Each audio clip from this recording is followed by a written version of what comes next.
We're going to begin by looking at how to transfer a project from Final Cut and from Premiere and move it into Resolve. All transfers use XML, that is for Final Cut and Premiere. Avid uses an AIF. XML files link to media but don't include the media itself, which means the Resolve computer and your Final Cut and Premiere computers all need to be able to access the same media.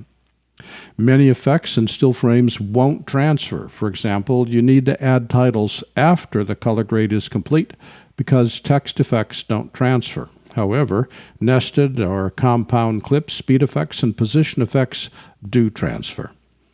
You export from Resolve using the custom setting on the delivery page. If you use File, Export, Timeline, it bypasses the color grade and doesn't get you what you want. If your movie is complete in Resolve, export a single movie. Otherwise, and most of the time, you'll be exporting individual clips. To export a sequence in Premiere, open the sequence that you want to export in the timeline. Then choose File, Export, Final Cut Pro XML. To import that sequence into Resolve, choose File, Import Timeline. The keyboard shortcut is Shift-Command-I. And remember, you need to export the color grade using only the Deliver page. To export a project in Final Cut, open the project that you want to export into the timeline and choose File, Export, XML. Then to import it into Resolve, choose File, Import Timeline. Again, the keyboard shortcut is Shift-Command-I. And as with Premiere, you want to export the color grade using only the Deliver page. And both Premiere and Final Cut use XML for all transfers. With that as a background, let me show you how this works. We'll start by importing a project from Premiere. I've created a brand new project inside Resolve, and I want to import a project from Premiere. So how does that work? We type Shift-Command-I or go up to File, Import, Timeline, and we'll navigate to where the timelines are stored. And there is my Premiere XML export. To save time, I've already exported it from Premiere. We'll click Import, and it opens this window. This allows you to make any changes to it. 99% of the time, you're not going to touch a thing. I just want to point out this setting down here at the bottom. If you're working with Premiere, you're going to import using Final Cut Pro 7 XML. So we want to notice that it automatically sets it when it opens the XML file. Click OK, and the import is almost instantaneous.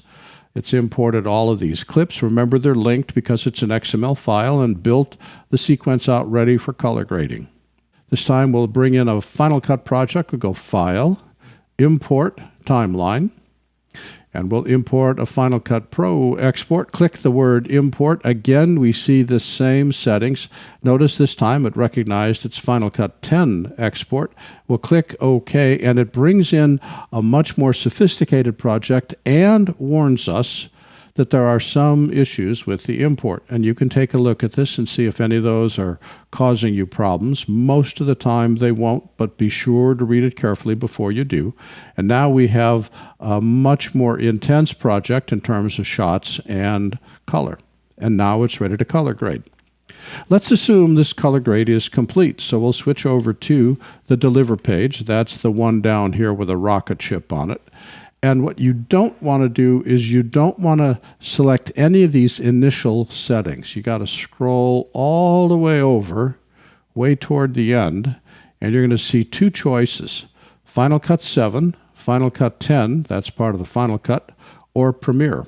If I want to send this to Premiere, I'll select Premiere. If I want to send it to Final Cut 10, click the downward chevron, select Final Cut 10. In this case, I'm going to select Premiere, just because I can. It's going to export the files as individual files because I'm going to add any final effects, any text effects. I'm going to add those inside Premiere after the color grade is complete. For this reason, I don't want to export a single clip. I want to export individual clips. The other change that you want to make in all cases, whether you're going to Premiere or Final Cut, is change the type from ProRes 422 or 422HQ and change it to 4x4. Apple ProRes 4x4 is 12-bit color. It's the closest we can get to perfect color on the Mac for video.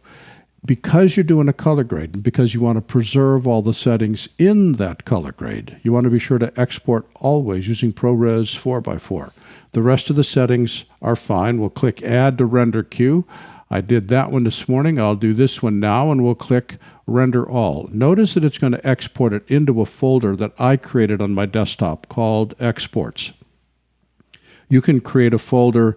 Well, in fact, I'll do it now. Click Browse. I'll back out of Exports, and I'll just say File Transfer. Click OK. Click Open. And notice that this didn't change, so I'm going to close that. Add to Render Queue. Now it's going to the File Transfer folder. Click Render All. It goes through and exports the project. And this time it's actually exporting media because it's burning in whatever color grade we made to these clips. So it's not just an XML file, it's actually creating new media for the project, but it doesn't take long because Apple Silicon systems accelerate ProRes creation. Let's hide this and open up our file transfer folder. And in it, we will see all the clips that were output. And notice they retained the original clip name plus a track and clip number. But the key thing is at the very bottom. Notice that it created an XML file. When you open Final Cut or you open Premiere, you import that XML file. It'll import everything, put it into the sequencer, put it into the project in the correct order, and you're ready to go for your final output. So the process is quick. You file, import the timeline, you do your color grade, then you use the Deliver page to create an XML file to go back to Final Cut 10, Final Cut 7, or Premiere.